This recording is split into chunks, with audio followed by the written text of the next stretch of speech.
I just wanted to sort of add one comment before opening up to questions.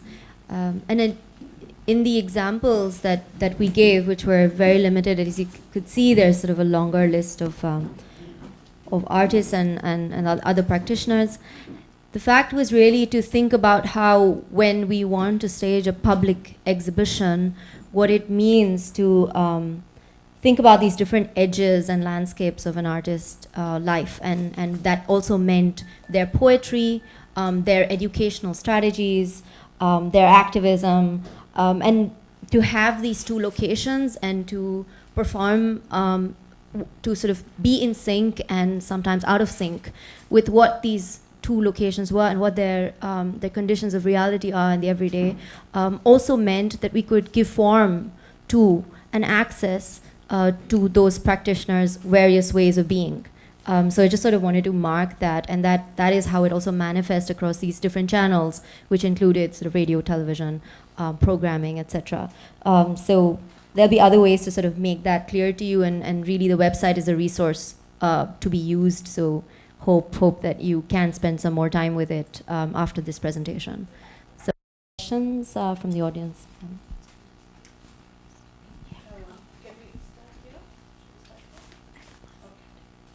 Hello. It's a very simple question. I am taking on from what you said about learning from Athens, learning as a gerundative form, i.e. something in potentia, and something that is prompted by existing networks and institutions. So I was curious about the afterlife of this after Documenta folds up, and the possibilities of sustaining such networks, institutions, one of the examples being South as a State of Mind, the magazine. Could you elaborate a little about other possibilities? Mm-hmm. I mean, of course, we don't know what would have happened if Documenta did not take place in Athens, because it did happen. And this paradox, I think, illustrates the difference between an experiment which is conducted in vivo and the experiment that is conducted in vitro.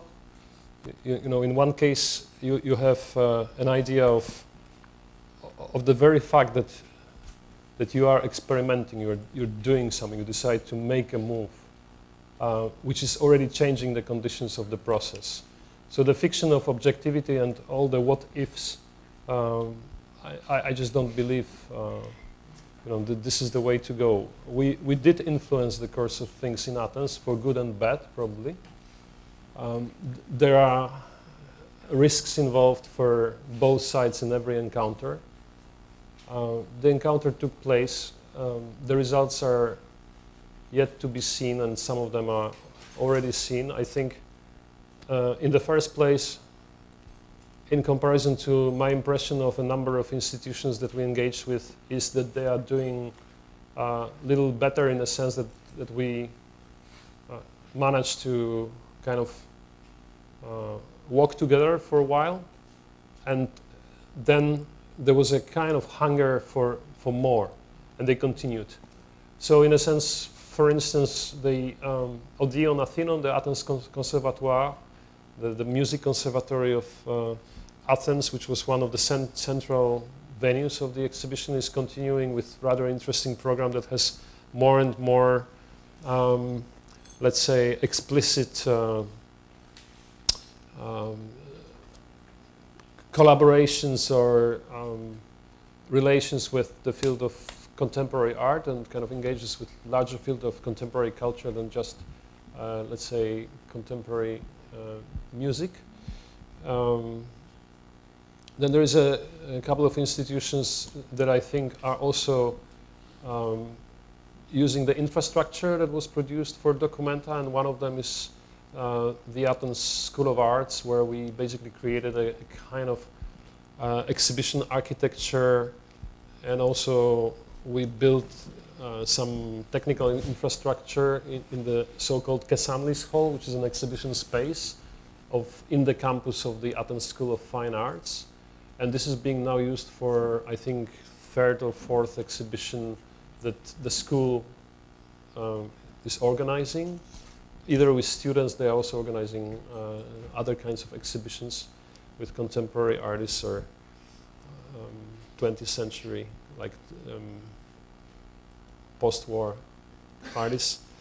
So there are some small practical improvements that we were able to afford and that remained, which I think are important because they're kind of like material remainder of the exhibition. Then there is 2 or 3 public artworks that remain in the city space. We were not able to, I mean, most of them were of rather ephemeral nature, such as Rashid Orin's work in Kotsia Square. Then I think there is a lot of immaterial kind of Adam, residue or effect. if I could just add that the fact was also that there was, in our last newsletter, there was actually a list of projects that would continue. And one was also Ricklow's Victoria Square project. And the idea of having the open forum societies was also because there was obviously this connection of stakeholders from across Athens who were working in different fields, who could not only participate but also take on these structures and continue them in different ways. There actually are projects, and the infrastructure, of course, cannot be taken for granted because that actually was a limitation that would freeze such spaces earlier. I had a question. One of the most interesting part is congratulations for putting up a very, very fascinating encounter in the last 1 year. There was this book that you did, The Documented Reader. I think it's Quentin Latimer and you edited. There is this idea of the folio by which you structure so it is more like if Carl Andre wants a sculpture as a road, it's more like walking, curation as walking, walking through historical detours, amnesias, like material. And there's one on food which I think people could hear access it is brilliantly, where it tells the story of from Chitta Prasad to hunger to trauma. It's very interesting. On your web, see this, because the folio is something that I use as a conversation with people, artists, students, because it allows a kind of opening up of this certain stitching of the 20th century, and certain restitching. Yeah, it's actually a very beautiful, I think one of the most powerful way to unlock the exhibition and the creative processes that you all went through. But the website is a very traditional idea of the site, and that is very peculiar about this document. I think there is this idea of because I set up a Sarajevo, the reason is the web will free me from the textuality of the book. But in this document, the freedom is experienced in the folio of the book. The web looks like you're trapped. They're trapped in the logic of the individual artist, trapped in the logic of exhibitory practice, trapped in the logic of the public. In the folio, there is almost no public, but I can read hundreds in it. So I was just wondering whether the institution of Documenta and the curatorial, what do you call, investigation, joy, and conversation, they kind of joy and split, or is it that this is two part of that there is an explicatory form where artists can see themselves, and then there is this curatorial form which is little shy, but which actually opens up a new walk. So just wondering, because it is in the tension of Documenta's own history. Daniel Burian's attack on Zimmerman, like that, you are doing you are doing your Documenta, not our Documenta. That tension is always there in the curatorial. So I was just wondering, because this, I don't go to this website when I am working with younger artists or students. I go to the folio. And why do I go to the folio? If you read it, if you have it, you can read the hunger one. It's brilliant, absolutely brilliant piece of thinking. So I was just wondering, what is this tension? I'll give you one example. Just 2002, 2007, a lot of people from India gone to Documenta. I once attended 3-4 such talks. The artists presenting the Documenta experience is as if they had done a solo show. And that is something completely perplexed me always. You are surrounded by 10 exceptionally brilliant people around what you're showing, but they present it as they have done a solo show. So, but this website induces that feeling. But the folio will never make you do that mistake. So I'm just wondering, because you guys have been working for 5 years, and now I think next 4 or 5 years it will unfold. Just wondering, what is this tension about? I just wanted to say add one thing before Adam takes over.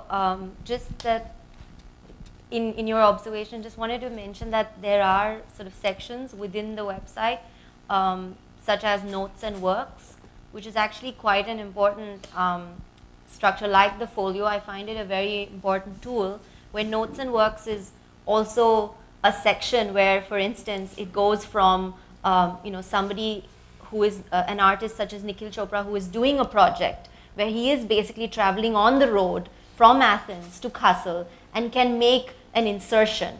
It sadly also became the space where we were writing memoriams for artists who had passed away during the time of Documenta.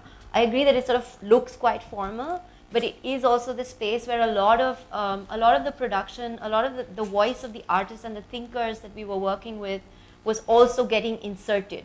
So kind of moving just beyond the interface, there are these kind of pockets which one can read laterally that really open up the structure, and that I feel sort of also kind of move away. For instance, so you have the Hallucination Cinema Festival. It really mixes up programming together with sort of artist writing with the sort of obituary format, the memoriam.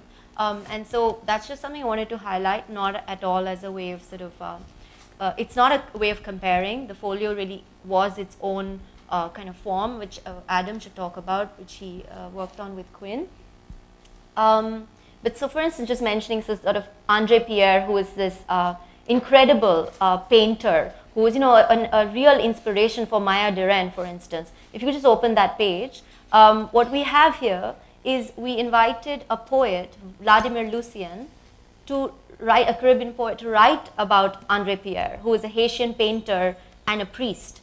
So he is writing as a poet, responding to these paintings that get shown within the exhibition. So I sort of just wanted to mention how there is this kind of scattering, moving beyond the temporality of what is shown, inviting encounters from the outside, readings from the outside, to enable a different kind of publicness. Adam, take over now. Excuse me? There's a question, but you have to respond. No, just very briefly, I think the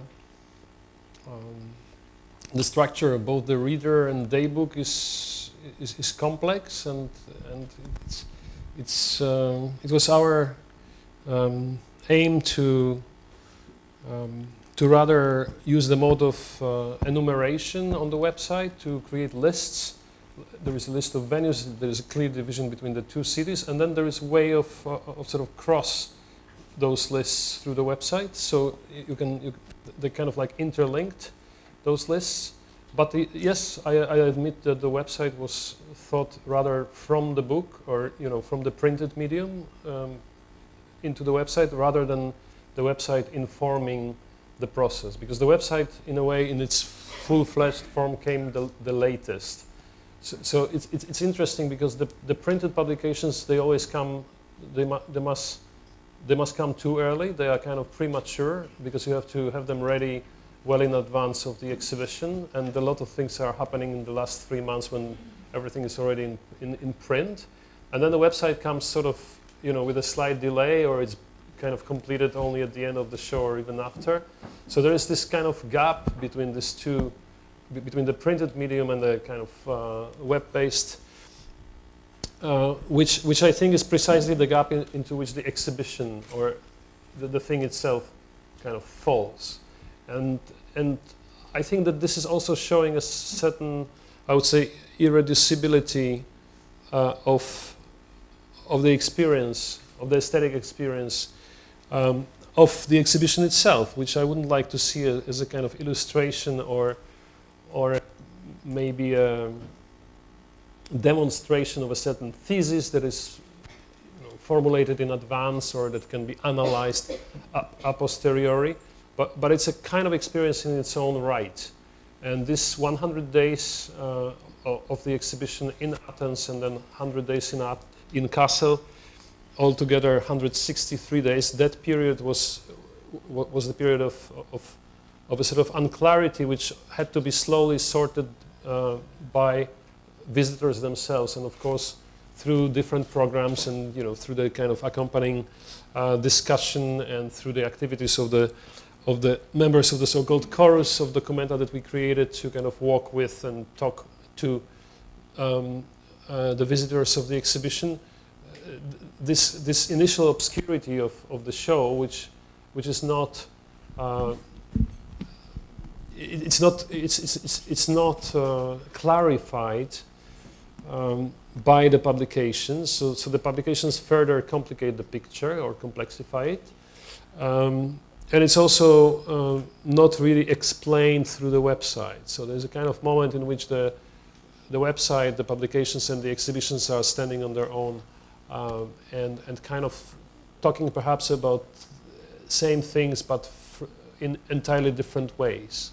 So I agree. The website is a little different here, and it also kind of contains, in a slightly different form, almost everything that was published. For instance, the texts from the daybook about individual artists, or the entire content in 3 languages, Greek, German, and English, of 4 issues of the South magazine are also kind of contained. So the website is more like a repository, like a kind of storage for ideas or archive. Just to go to the form of language, because that was something that Adam was instructing.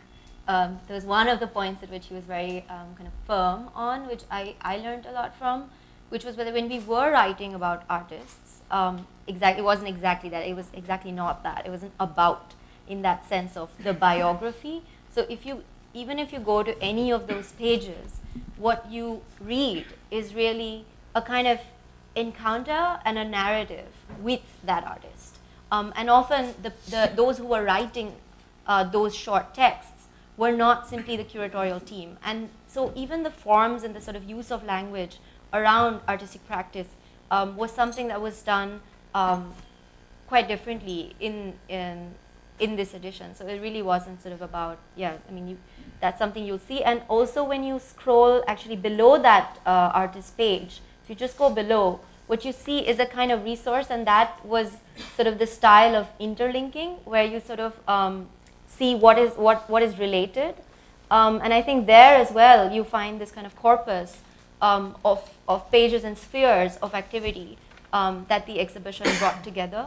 And that's where I think you kind of move from this kind of solo thread into the different directions of practice. So just something that I sort of wanted to add. And also the chorus, when Adam talked about the chorus and what it meant to continue that practice from the website to the publication and then actually into the space of the exhibition. The chorus literally produced different readings of the exhibition throughout the day, every single day. And the chorus also produced this bag, which is asking an important question to everybody in the industry, including our viewers outside of this room.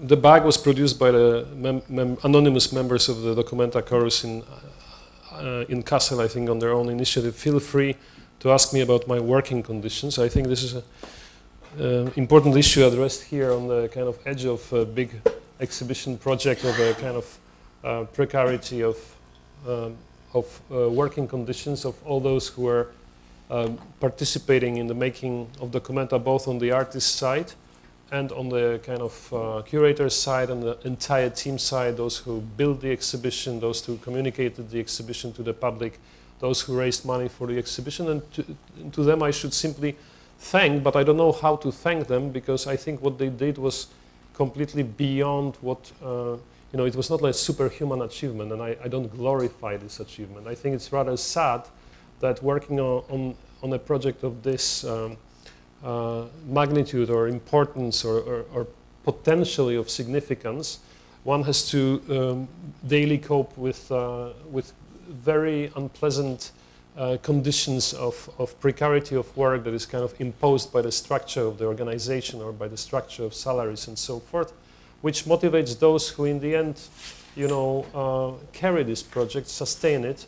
Those, for instance, who are exhibition attendants or guards, and those who are supposed to be, walking with the visitors like the members of chorus, to have serious issues of very practical or economic nature with the exhibition. And I think this is also something that, apart from the ideas that the exhibition wants to communicate, should be taken care of, because an exhibition that is built on wrong principles cannot deliver the right content.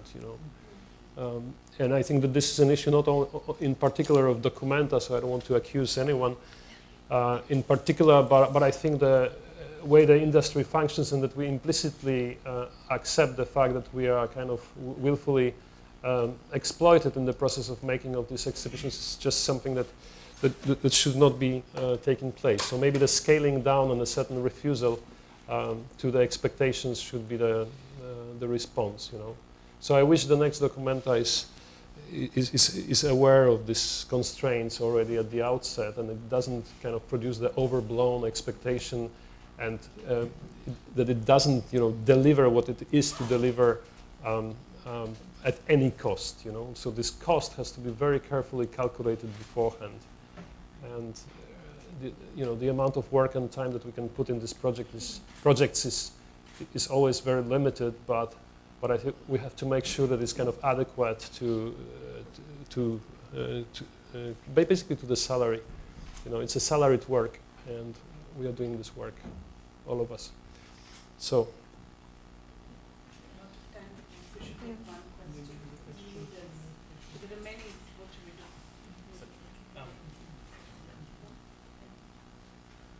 This is Leoli. Thanks. I wanted to ask, how did you feel that Documenta has navigated or mitigated the performative difference of within and without positions in South as a State of Mind, particularly the articles by Jolene Rickard and Candace Hopkins and others, and in the folio, particularly the trans Maori writer Emily Rakete's text on Papatuanuku, the Earth Mother, and transhumanism, which was first published in Auckland University Art History Students Journal, and kind of like the northern consumption of the South. I think South is really in vogue in Europe, but the positionality, even from Athens, is still like, I'm just interested in how indigeneity is like performative in this context and consumptive. Thanks.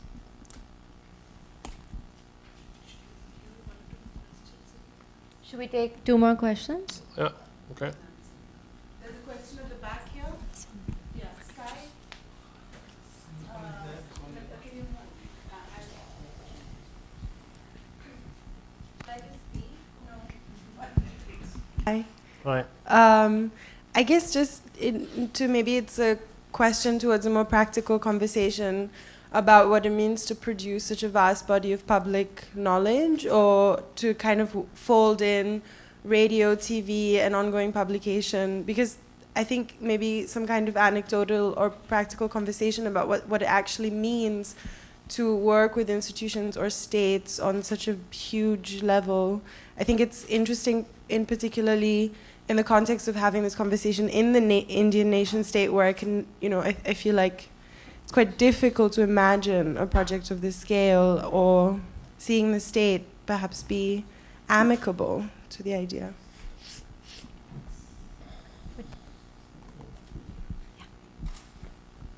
Hi, I'm Arpit. My question comes from just being a spectator and a participant at Documenta. So a comment and a question. The comment is that, as Jipesh said, I attended Documenta, and then when I came back after a month or so, I opened the day book, and every day I used to look at one artist. And it totally unlocked the way I had seen the exhibition, because there were these black boxes, and they had something, I think it's what you call encounter, it's what you are calling encounter. And it was really interesting. I literally found a new way to relook at the same things I had looked at in the exhibition.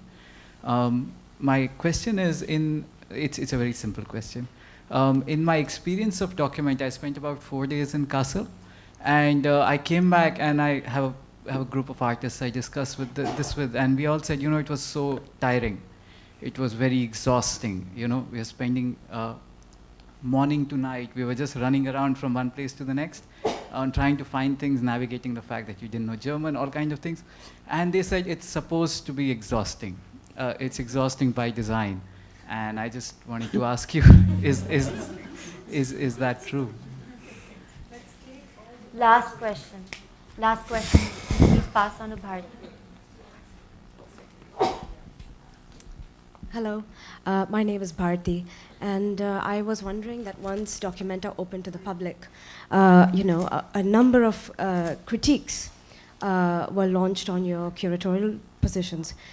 So my question is, what sort of criticisms did you think held merit? Held Merit. merit. I mean, apart from the cost and everything, I'm not talking about that, I'm talking about curatorial position.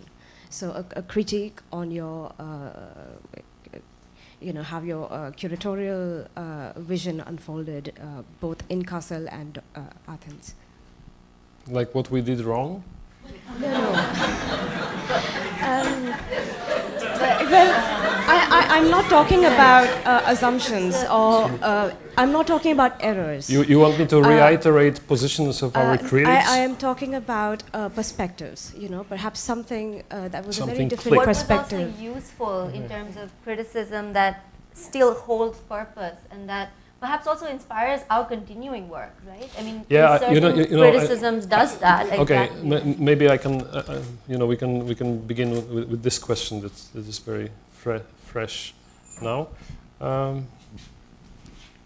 think the ongoing problem is how to negotiate the kind of the moment of an encounter with the other, in any sense. Like this is the kind of threshold which is very difficult to, it's a simple step, as in Neil Armstrong's famous saying, landing on the moon. Maybe a small step, but big trouble. It's a kind of very tricky situation which has to be explained over and over, and I think it's a kind of ritual that has to be repeated over and over. So the moment of getting familiar with something that you weren't familiar with before, this is the most fragile moment in the entire process. Because I could have chosen to stay on a safe side and just rely on a kind of repertoire, which one could say was those exhibitions and projects that I developed over 10 years in Basel, and then my, natural kind of genealogy in my, in the place to which I ethnically sort of belong or used to belong, which is, well, I guess belong if we engage with notions of ethnicity, which is Poland and the whole tradition of the Foxhall Gallery Foundation. All I know about art and so on, I could have like just, dumped it into this exhibition. I'm sure something relatively interesting would have come out. I presume, perhaps. Instead, I chose a different way, which was from the very beginning to kind of abandon speaking from the I position and start speaking from the we position, but not in order to hide myself in this kind of forest of curatorial practices and thoughts, but in order to enable a kind of multiplicity in the way of approaching subjects that they were kind of screaming for attention, but they were not approachable for one person only, because the competence is lacking, the time is lacking, the resources are lacking, and so forth. So you kind of multiply. One could say you delegate, but delegating is the word which I don't like because it's from the kind of management language. So I don't like that. I don't have a name for it, but I think it's a kind of coming together of different knowledges and voices, like manners of speaking, so to say. Each of us participating in kind of bringing this exhibition together had a different voice, different education, different background, different interests, different political ideas, perhaps. There was no single common denominator, which doesn't mean that it was just like a basket full of all kinds of different things, because there were in the process these constellations or amalgamations forged in the exhibition, and I think the folios that you were mentioning before are traces of some of those. The folios do not contain the full visual script of the project, divided across the kind of traditional art historical categories. So these folios are kind of ahistorical, partly, very consciously, and very playfully, also very joyfully, I would say. That's maybe what makes them interesting. It's just like showing the method that could be developed further, because more folios could be added. These folios, for instance, the one dedicated to the hunger issue, they are not exhausting all themes of the exhibition. So you could find more things in the exhibition that were in the publication. And I think that some of the critiques that you were asking about were very much focusing on this issue of the apparently colonial gesture of conquering Athens with Documenta, which is basically reducing all living participants of the exhibitions to being kind of functionaries of an institution who are like robots, and I just disagree with that. I think the institutional format can be used to very opposite ends, and we try to kind of undo these mechanics of the encounter, Germany, Greece, North, South, on the living example of the body of this exhibition and the process that led to it. And I think if we accomplished something of it, the kind of possibility of an encounter, that I guess would be my response to critiques. The response to critiques would be not to see the exhibition as an abstraction, but kind of go into the flesh of it and its many manifestations. I guess this is the most valid point of critics. But this point is not a new point. It's a point which appears, for instance, in the very brilliant essay that Jean Fisher wrote about the exhibition of Magiciens de la Terre back in the 1980s, where she basically criticizes a kind of curatorial approach of Jean-Hubert Martin, who travels the world to kind of collect the artists who are sort of half indigenous and they're outside of the art system and so forth. And we said, we want to erase this difference, but not forget it, but to make a possibility of circulation between the different sectors of the art world and what is outside of the art world possible, in order to be able to perhaps look at artistic production in an unmediated way, in the way that is not mediated by any particular one system, be it academia or art world. Because from the academia is also a safe place from which you can speak at length on different theories. Like you can look at indigenous art, transgender art. Each of them has their place, which is already firmly a part of the modern academia. So we wanted to mix these things, in order to take privileges from each of these systems of knowledge. One of them is the art world, the other one is academia. Okay, Natasha. I wanted to mention just one piece of writing, since Bharti is a very diligent critic. There was this extremely detailed essay by Andrew Weiner, who's a professor in NYU and editor of Art Margins.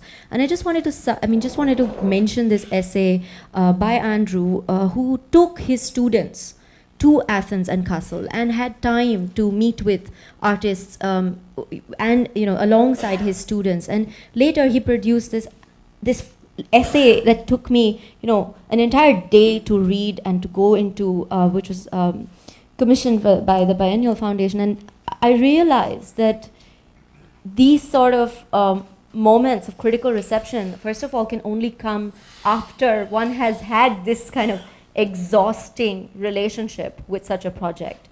The worst, of course, is when you start with such a project well in advance, then in a sense that is the expectation, but then that is also when you're sort of butchered, it's like, okay, so this is what is happening, we're already criticizing 1 year before, and then what's very disappointing is when that criticism basically stays the same with different headlines for about 2 years. And here, and Andrew had very valid points, which impact even how I would make an exhibition from this day on. But it really came after a very thorough reading of the exhibition and of taking the initiative of taking the sort of next generation of practitioners through it as well. Yeah, the idea that an exhibition, for instance, like Documenta, can be apprehended and comprehended in its totality. It's one of the delusions that are constantly produced by the spectacle culture, and therefore a visitor I think in an exhibition of this kind, has a chance to choose ways of moving through the landscape. You know, it is not about grasping the total number of artworks within the 2 days visit to an exhibition. The viewer, visitor, guest we were thinking about, someone whom we imagine as, you know, coming to an exhibition in Athens or Kassel would be a person who, having done, you know, some initial, let's say, research or reading on, like, you know, what is there to see, would make some choices, and this is fine. I don't think that it's possible to see 35 venues of the show in you know, 3. Of course, some people like to see everything, and they decided to stay a week if they had means to do so. Some other people, some very important curators, came to an exhibition and saw it in 3 hours and made their opinion. You know, so there are like different ways of seeing. You know, so how you move in the exhibition, the experience of moving through it, it is something that is in the end going to have some influence on your, you know, impression, let's say, if not a judgment you make on the show. So, but I also like the idea of design of exhaustion. I must say I'm quite, you know, because it's kind of like inverting the purpose of the good design. You know, like good design should make us, you know, it should be ergonomic. It should be, es muss sich anpassen. It has to adjust itself to us humans. You know, it has to first kind of think a human, like design a human, and then to make a design that makes it possible to sit on this, I guess, you know, post Arne Jacobsen or so chair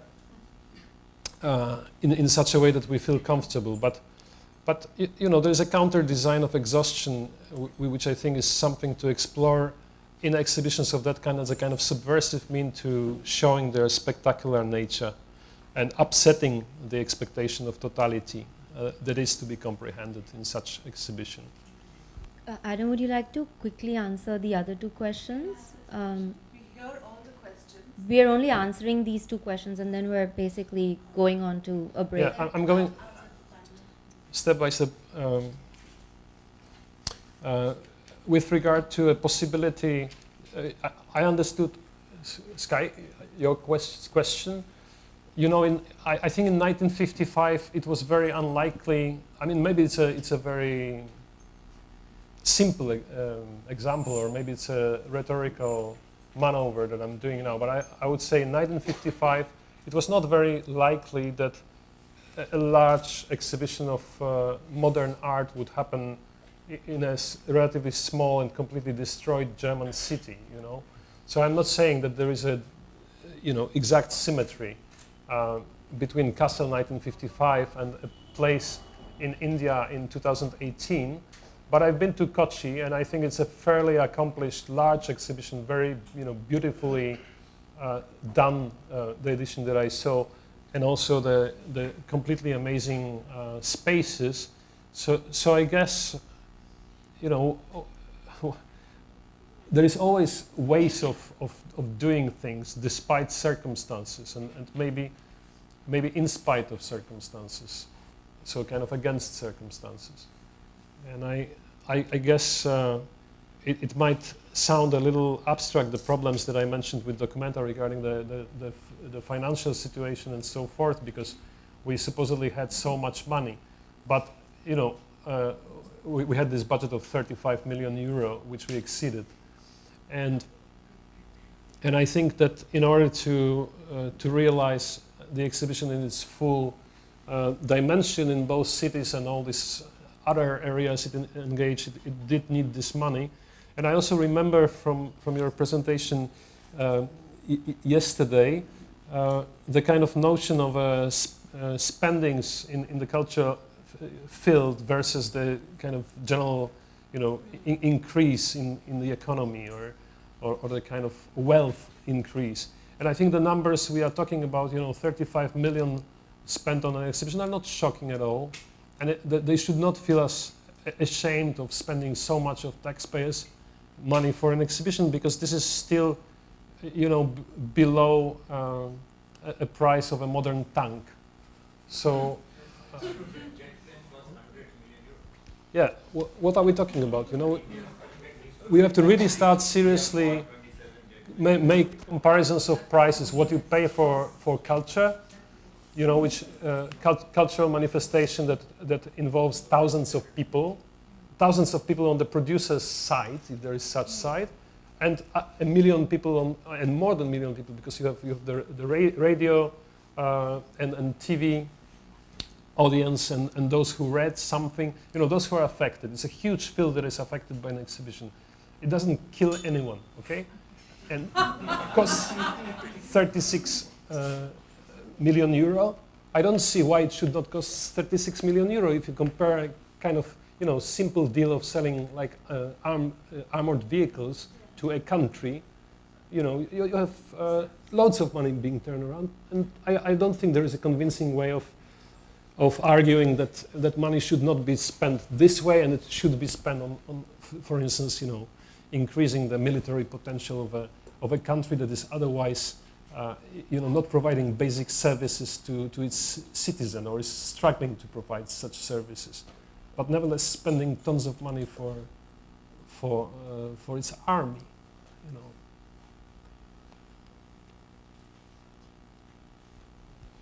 Yeah.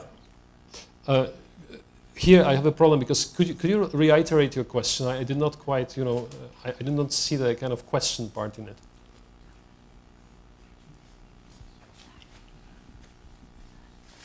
Just kind of asking whether,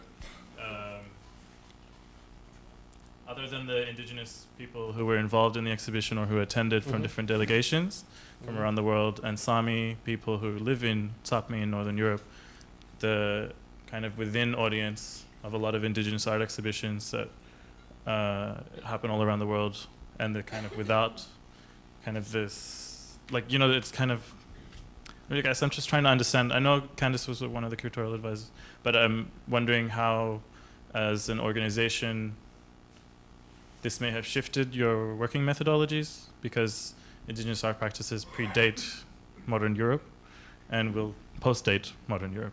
Hopefully. Hopefully. Yeah, I think one of the important moments for me was when we went to the Sami country, North Norway, and then we, together with some artists and some some others, visited this, you know, then already defunct kind of artist residency building. So there was a Sami artist residency in the 1980s, which was abandoned in the 1990s.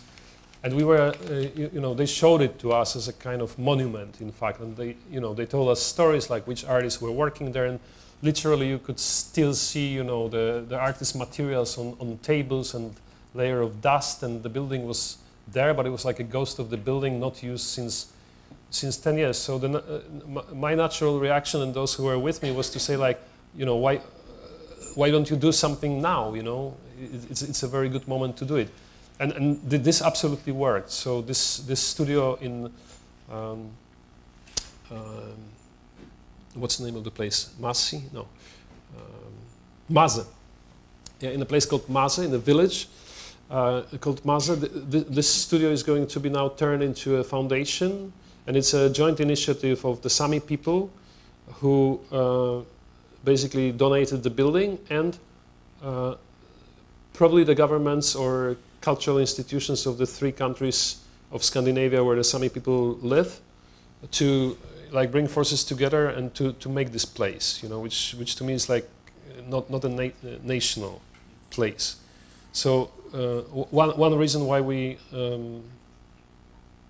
one important reason for me why we engage with different indigenous artists or artists coming from indigenous backgrounds was that they their presence and their work is the best way to let's say question or to annihilate the idea of a nation state as a kind of sovereign, you know, deciding on what is going to be the kind of art produced here as opposed to art produced elsewhere and so forth, because, you know, this goes cross borders. So I guess this was one of the reasons why we decided to engage. Being funded by mostly, you know, cultural institutions that support artists from a particular country and so forth. So Sami constitute a problem here, you know, because of course it's nice to support Sami artists, and there is political reasons to do so in each of these countries, but it's also a very fragile moment. Who and on you know, which conditions should extend such support? So I guess you know. I would just mention also that it was when you have at an exhibition like Documenta, when you have the woman leader of the Sami parliament sort of coming and attending and being very much part of this experience, you know, versus sort of also where, of course, the leaders of the German nation are also present. There are these ways of creating a field. We know one that is not even, but one where there is, we create also these points of tension and coexistence and make certain structures and regimes visible. And I honestly believe that there has been a lot of impact and rethinking around indigenous practice after Documenta, and I would sort of, it's not, it also can be excruciatingly consumptive, but it is really up to all of us to continue this sort of effort to also counter that sort of consumptive tendency in much smaller ways within our work, so that it isn't purely about making sort of these practices hyper visible, but also how you sort of continue to restructure your work and processes after such an exhibition and platform. So I think we are out of time fully, and we're going to have one more presentation now, and then 2 more after lunch. So thank you so much, Adam. Thank you, Natasha. Thank you.